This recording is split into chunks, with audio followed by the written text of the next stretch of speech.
Hello everybody and welcome back to Yakuza 0. Last time we figured out why the empty lot was exactly so important, and that was mainly because the Dojima family is trying to get it, and the lieutenants want all the chances they can get to become the next captain of the Kazuma family. And along with that, we came in with a plan to finally decide to get ourselves kicked out of the Dojima family. And in this episode, we're going to go to the Dojima family HQ and actually go ahead and go through with our plan. クゼの野郎がそれを許すとは限らねえ。何が起きてもおかしくない。覚悟を決めておくんだ。Ishiki, I am very ready because I have like 25 healing items. Let's go. 大丈夫だ。 Let's go. 分かった。 Alright. 乗れよ。 Hit it. There goes Nishiki's whip! Yeah! Also, what's it called? You guys ready for this? Hell yeah. It's a can of Big Red. Oh, 7:38 p.m.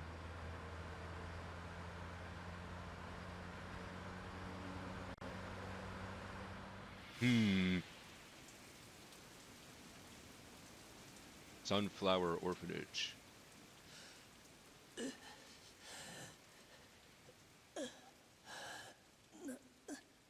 なんでだよ、おやつ。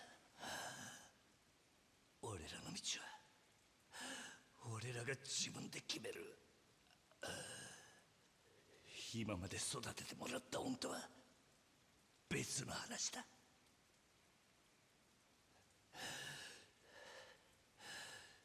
今さら善人ぶんなよ。あんたもヤクザなんだろ。だったら俺らがヤクザになるのを止める資格なんてねえじゃねえか。キリュ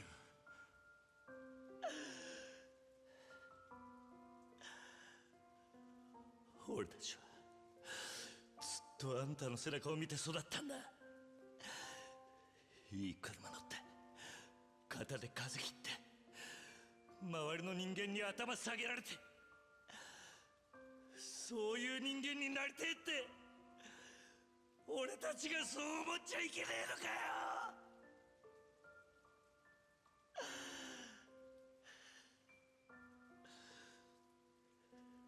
施設上がりの人間は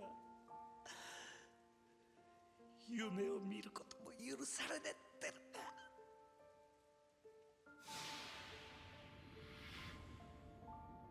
No, they don't stay an orphan forever. 今お前何考えてた？何もぼーっとしてただけだ。俺はよ、いつだったかおやっさんに殴られていた時のことを思い出してた。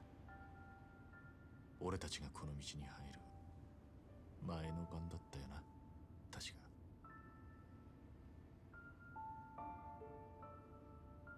てっきりお前も同じことを思い出してるもんだと思ってたよ。やっぱりおめえにはかなわねえな、兄弟。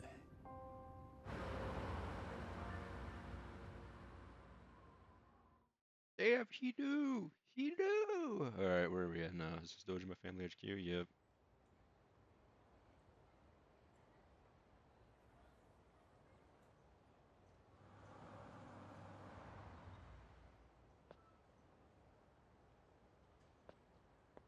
見慣れたはずの事務所が今日はやけに不気味に見えるな。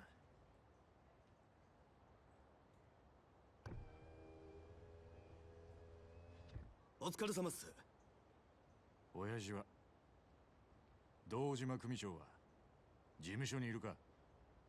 ええ、いらしてます。ここで降りんのは俺一人だ。え？組長に伝えてくれ。桐生一馬が杯を返しに来たってな。桐生さん、本気っすか？ああ。Open the door, asshole. すまなかったな、錦。お前はもう行ってくれ。本当にやるんだな、桐生。組長に話をつける。死ぬと決まったわけじゃねえ。せいぜい器用にやってみるさ。お前にそんな真似ができるのかよ、バカ野郎が。またな、兄弟。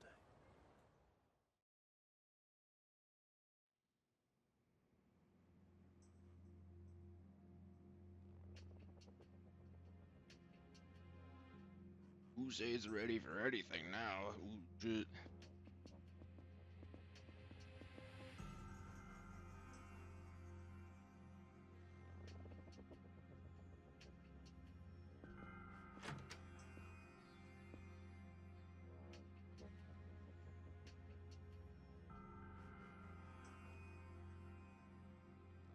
Kumiを抜けてってことでいいんだな、キはい。組長に破門のお願いに上がりました。お取り次ぎ願います、クゼの兄貴。ああ、残念だったな。土曜の8時じゃダメだ。親父のお気に入りのテレビの時間なんでな。話だったら代わりに俺が聞いてやる。 Yeah, I wonder what Dojima watches. てめえ、縁故も詰めてねえじゃねえか。手ぶらで組抜けの挨拶とはな。てめえ極道舐めてんのか。ああ、あんたと話しに来たわけじゃねえ。組長はどこにいるんだ。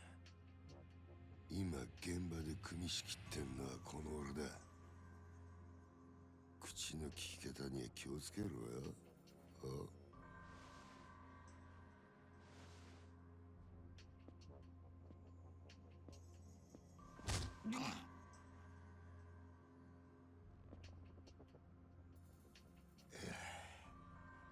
縁故は詰めねえわ。金も持ってこねえ。挨拶だけで組抜けさせてくださいってか。Yes, let me go.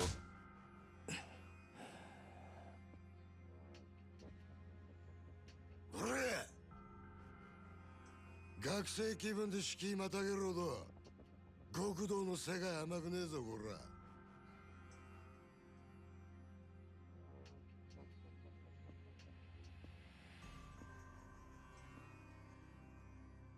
よ、考え直せやキリ。今なら全部水流してやる。風間の頭から彼の一粒の情報を聞き出せ。もうそれしかお前に生きる道はねえんだからよ。組長に会わせてもらえませんか。ほら、破門してもらいに来たんす。答えはノーってことか。そうかい。じゃあもういいわ。てめえは使い物にならねえってことだな。お前には俺のそばについてのし上がるチャンスがあった。そいつを蹴らなきゃ死なずに済んだのによ。あ、米田。はい。消し方考えろ。地味ですけど、山の中で生き埋めが一番かと。薬品でドロドロにして流すってのもありですが。That's brutal. ああ、死体は残せよ。後々こいつの死体が見つかった方がいいんだ。堂島組は身内のしつけには厳しいって方が本家での評判も上がるってもんよ。ほら。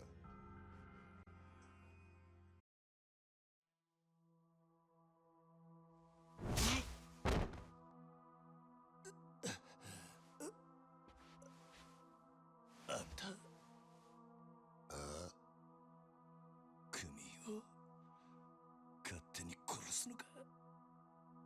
組長に無断で。寝ぼけてんのか。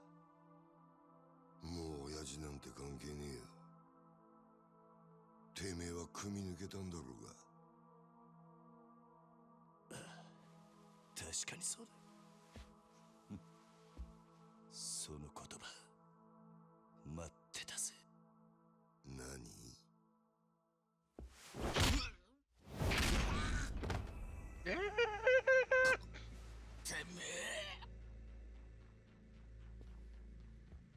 てめえ、兄貴分に向かって何しやがる。兄貴分だと。俺はもうこの組の人間じゃねえ。あんたさっきそう言ったはずだ。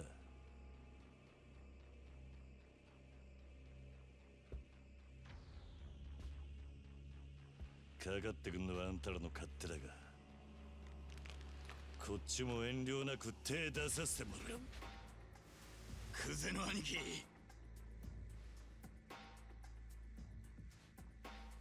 こいつは俺がやらしてもらいますよ。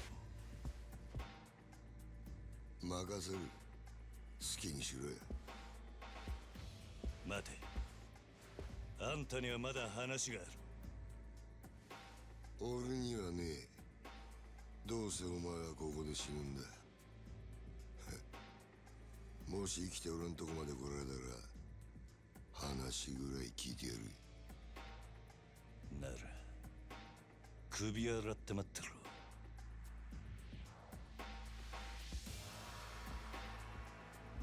Alright, we got a mission. We gotta get through all these guys right here. Just fucking beat the shit out of Kuze. いつでもいいぜ。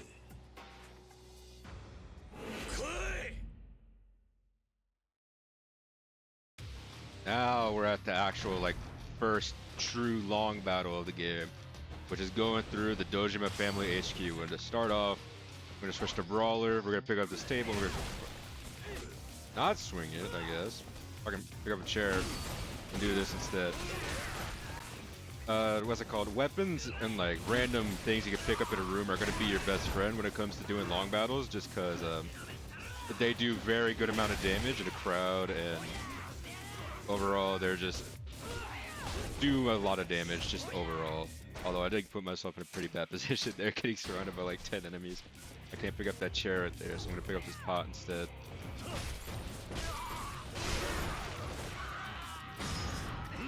Alright, let's go focus Yoneda. Because this fucker was trying to beat me up earlier. So yeah, the Dojima family long battle is going to be our first proper like long battle, and as a result, we're going to actually get a lot of money from here, so you're going to want to go ahead and just most likely I will choose on what to upgrade in like midway through the fight, just because it's like, what's it called? Just because it's actually a good opportunity to just get insane amounts of money here, just because heat actions give you a lot. There's just a lot of enemies here, which give you a lot of bonuses and shit. I'm gonna grab this chair now. Who's even left?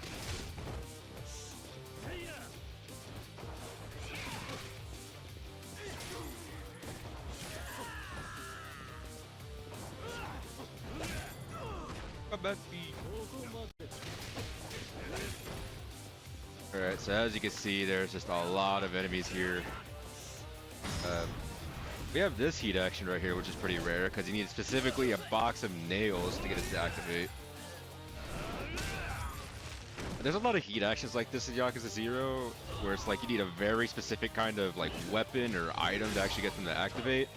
And as a result, you're not going to really be able to see all of them, like all the heat actions in the game, but you will be able to see most of them just through normal gameplay.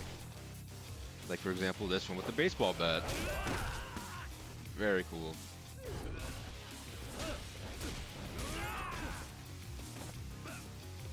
Alright, now that we got a little bit more of a, like, quiet area here, I'll go ahead and start investing a bit in upgrades.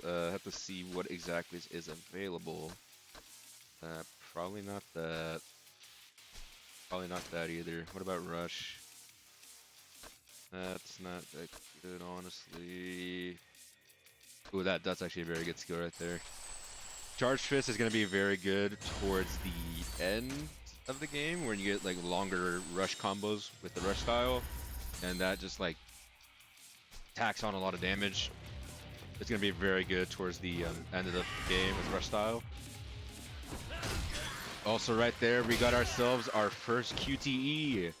The Yakuza series is pretty much known for having an infamous amount of QTEs and like dynamic scenes in their games in terms of like action scenes and stuff like that. It's a very cool thing to see. And I think Yakuza 0 is filled with like, probably not the most, but definitely like a good amount that are like still insanely good.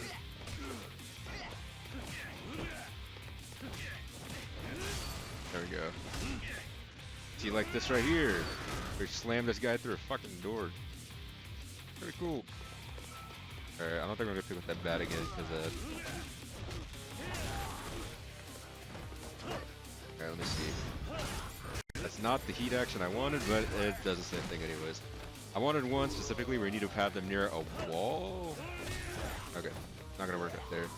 Alright, so we have this guy right here, which these type of enemies right here, which are like essentially roadblocks because you can't really, you can hit them, but they have insane amounts of like super guard, and you can't really knock them down normally.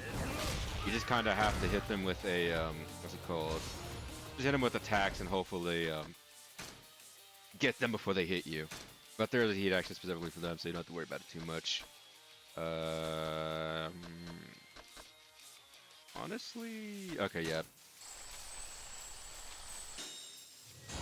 We have ourselves more health just because I think a lot of the brawler upgrades early on are kind of like just like kind of not useless, but not really the most helpful, and especially in terms of like what you need for right now specifically, because you're handling crowds of enemies and charge attacks aren't exactly the best for handling crowds. Actually, we're not talking about it. They're better, but what's it called? I don't know. Usually there's like a weapon or something in a room where it's like good for handling crowds. Something here, I'm pretty sure. Let me see. Yep. This fucker won't stay down. Alright, let me go ahead and pick this up right here. So we're gonna get. What button is it? Circle, there we go. Alright, so yeah, usually for like light things like stools or chairs with a heat action where you just mash a button and get insane amounts of damage. It's very good. It's a very good style of heat action. It just does a lot of damage. That being said though, we're at heat gauge 1, which we are just slow as hell right now, but I think I could probably fix that. Looks like that door is my only way through. Thank you for telling me that, Kiryu. Alright, as you can see, we got someone there, but let me go ahead and try and see what else is available. I will be right back. Alright, sorry about that. Again, this fucking capture card likes to just freak out, but I think I'm going to go ahead and just invest in the charged knee strike, because this will allow us to get regard and eventually quick step blow. But as I'm sure you could tell, that's 30 million yen, and we'll get to a point eventually where we could actually afford that reasonably, right? But not right now, as far as I'm concerned. Anyways, yeah, there we go. I actually managed to hit a charge knee, and as you can tell, it's probably not exactly the best thing, just because it's kind of situational, I guess. Because then they could just like literally dodge out the way if they just see you charging a knee. I'm sure you could tell there's a door right here. Hey, I'm blocked from the other side. I don't see the end of the way. Guess I'll have to jump in. Ooh, what do we got here?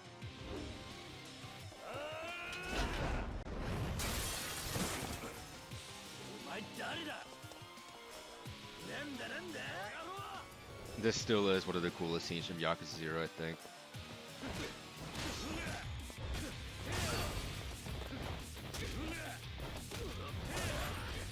Anyways, as you can see, I'm not really locking on to anyone specifically, and that's mainly because I wanted to just showcase, like, at least for right now, we don't really have a style that's dedicated towards specifically crowd control, and I wanted to showcase that sometimes just not really locking in on anyone or focusing on someone, but instead just kind of doing rush combos, but turning away lets you just do a lot of like, what do you call it?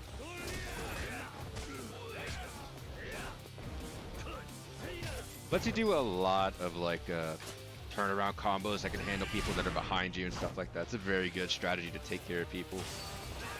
So now Yoneda has a knife, but this fighting style is somehow even easier than the one he was using before, because this guy literally only has one method of attack and like one attack he can do in its entirety. It's very predictable, very easy.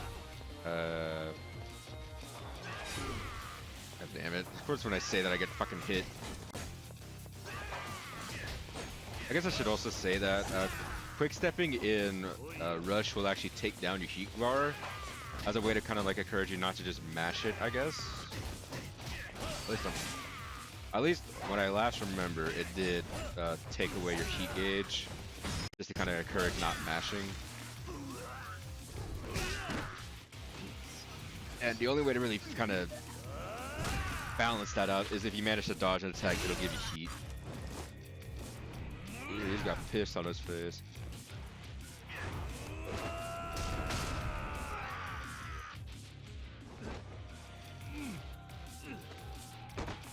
Still probably one of the coolest scenes in all of Yakuza. Fucking drop kicking him out the window is so insane, dude.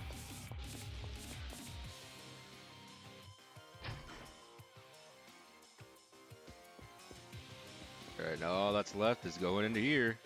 Let's see what we got inside.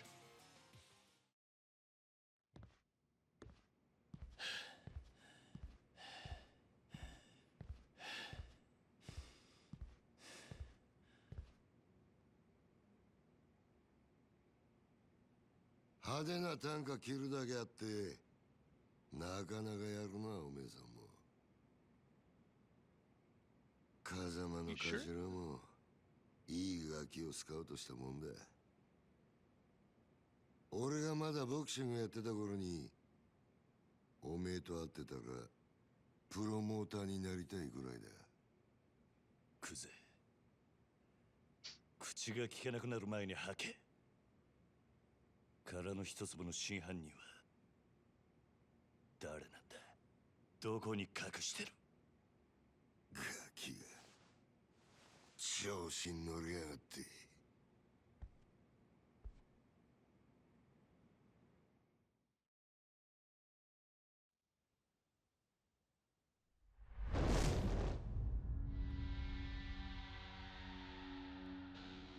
下にいた役立たずどものせいで勘違いさせてまったらしいが堂島を甘く見るなよキリ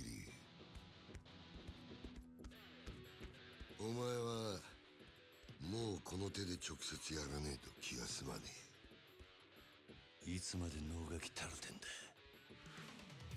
さっさとかかってこいかかってこねえならこっちから行くぜWhat you just saw right there was one of the staples of the Yakuza series, which is a tattoo reveal. They are probably like the most iconic thing you could probably see out of these games. It's just such a cool moment in any time it happens where you just get to see what tattoo a character has on their back. It's always a good moment. So, this is our first boss fight, Asaku Kuze. As mentioned, he was a boxer, so his fighting style is pretty much like just a boxer's fighting style. What's it called? Of course, there's stuff mixed in, like sweeps and stuff like that to trip you up, but it's a very like kind of what's it called? Fast and heavy-hitting fighting style. It's boxing-oriented, stuff like that. God damn it.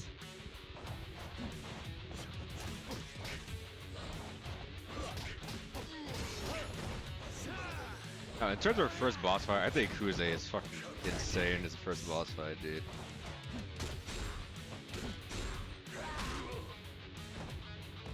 Alright. Alrighty, we're pretty in a bad spot right here just because what's it called? You got no heat. We do have healing items, so you can't just do some stuff here to kind of stall them out. I think as a first boss fight, Kuze is insane. It's in a good difficulty in terms of an early game boss fight, honestly. He's got a good amount of health. He's got a very good moveset to fight. It's not like a cakewalk like Yuneda was throughout the entire long battle. The music is fucking insane. Kuze's track, Oath of Enma, or not Oath of Enma, god damn it. His track, Pledge of Demon, is what's it called? Probably one of my favorites out of all of Yakuza 0's soundtrack. You can hear it in the background, but it is a fucking insane banger.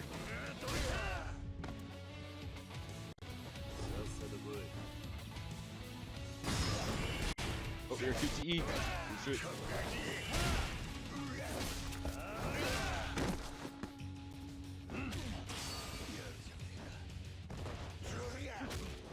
Alright, now that we got that QTE and Kuze at less than half of his health, he enters a new state where he's essentially got, I think it's that he has Super Guard on his moves now, or some of them at least. And also, what's it called, he's just a lot more cooler looking now that he has aura to him.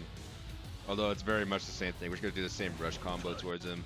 And hopefully not get hit ourselves. Or, no, I think it's that he unlocks new moves in his moveset, which is like, he's got like quick jabs now, which can like poke through things that kind of poke and stuff like that. Let me see. Yeah, we don't got very much longer left to go with this fight, honestly. I guess that's another thing I should point out. In boss fights, you could usually grab them early on, but the second they enter their like heat mode, it's kind of in like not even really kind of. It's very difficult to actually get a grab off on bosses when they enter heat mode. So you're gonna want to be able to watch out for that. I just showed right there that counter that I mentioned, I think last episode, that Brawler has, where you can hit light punch just to kind of do a like regular counter. Damn it. I want to do a stomp, not a regular kick.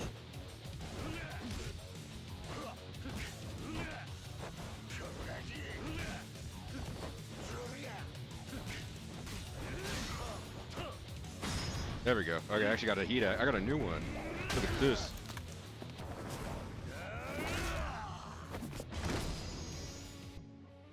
That's sick.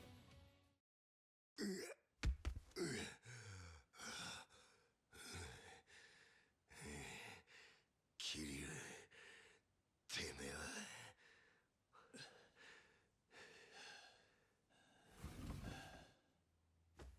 It's Shibusawa and Awano! 兄弟、手貸せ、このがしばしら。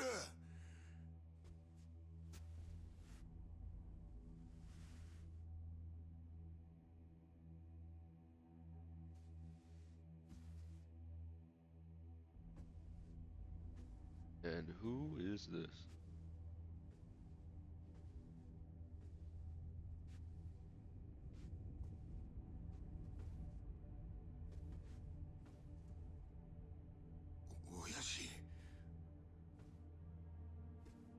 Dojima, Kumicho. So hey Dojima, patriarch of the Dojima family. I am voice cracking a lot right now. 怠慢張ってたんじゃねえのか、クゼ。堂島の若頭補佐ともあろうもんが、みっともねえ恥さらしやがる。風間の器にはほど遠いな。でも親父、その頭が拾ってきた鍵がこいつです。桐生一馬です。お前、取り立てで相手ぶっ殺しちまったそうだな。バカな真似しやがって。そのことで組長にお願いに上がりました。俺は誓って殺しはやってません。ですが疑いがかかってる以上、組に迷惑をかけられません。だから俺を破門にしてください。虫がいいこと言ってんじゃねえぞバカ野郎。親父、こいつは俺がきっちりけじめつけます。これ以上親父に迷惑かけませんから。お前仇に手かけんのか？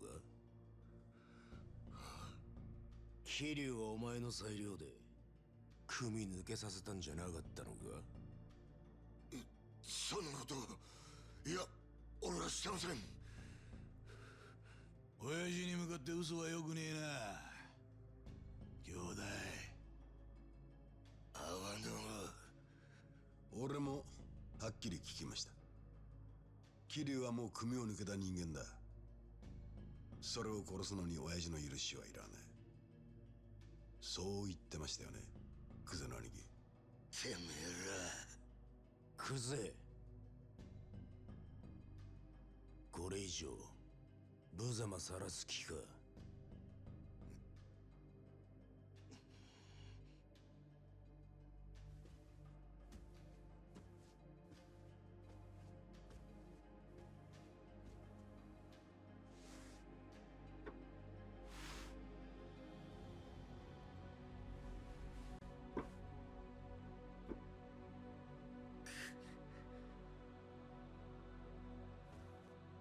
さあ兄弟、クゼ剣能界の人間なら作法は知っていますよね。兄貴の好きなけじめです。男見せてください。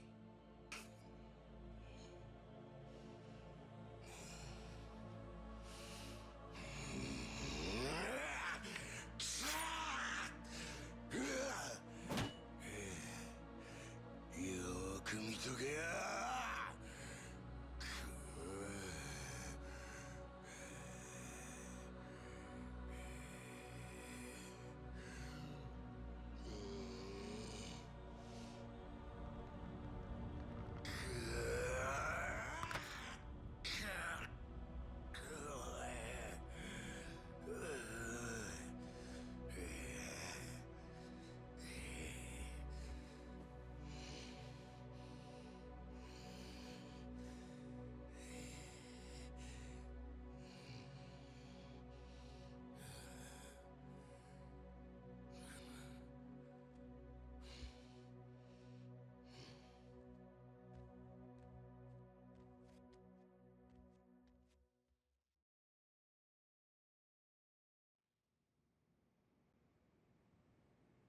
うちの若頭補佐が一度口にしたことだ。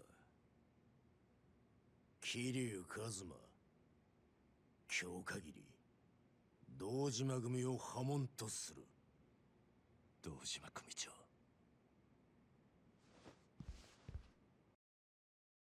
I'm going to lose it. I'm actually going to lose it. Just trying to enjoy myself. This fucking intense ass cutscene, and it decides to cut out. I will be right back. Okay, sorry about that. Let's continue.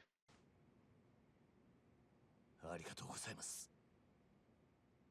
桐生、ここまで苦労して組を抜けたかった理由は何なんだ？俺と風間のおやっさんの身の潔白を明らかにするためです。今回の一件、俺は殺しをやってません。風間のおやっさんも全く関わりありません。ですがあの一坪で俺が金を取り立てた男が死に、組に迷惑かけちまったのは事実です。俺は組抜けて責任取らせてもらいます。ですからどうか風間の親父のことだけは。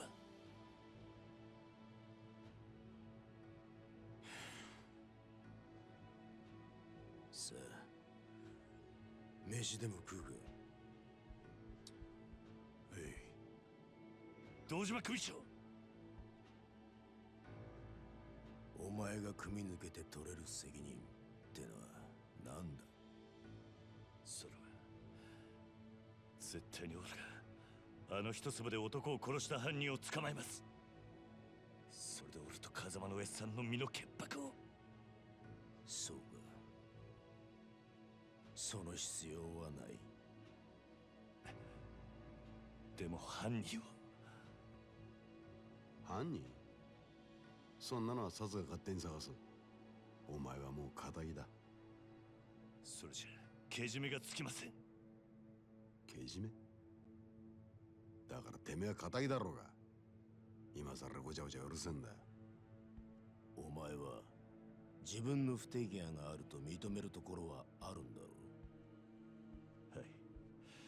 少なくとも自分があの場所で追い込みかけなければ、ひょっとしたらこんなことには。う。だから波紋を申し出た。そうです。安心しろ。けじめならきっちり取ってもらうさ。え？風間が拾ってきたガキ、桐生。お前の不手際であの土地に手が出しづらくなっちまった。その責任は風間に取ってもらう。お前もさっきまで極道だったんだ。この理屈はわかるだろう。堂島組長。極道は一度身引いたらしまいだ。お前は仇として幸せになる道でも探すんだな。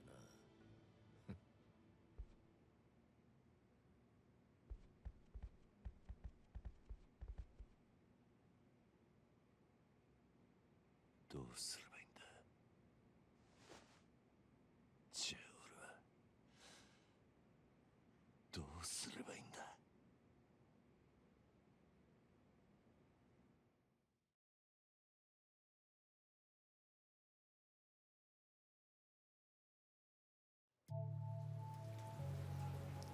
11:28 p.m.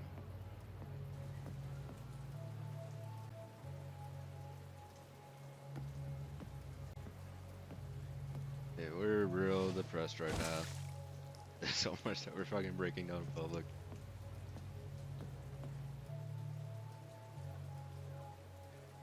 No umbrella, raw dogging the rain. This guy stopped by. 立てますか。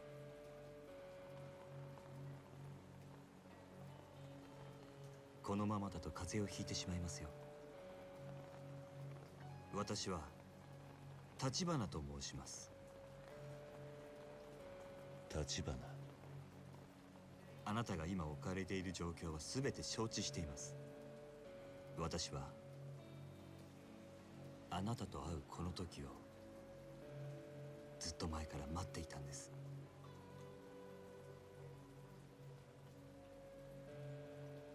少しだけ話聞いていただけませんか。桐生一馬さん。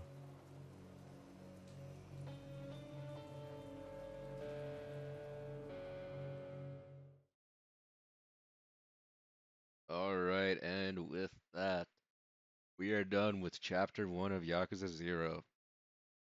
And now we're left off with a couple things.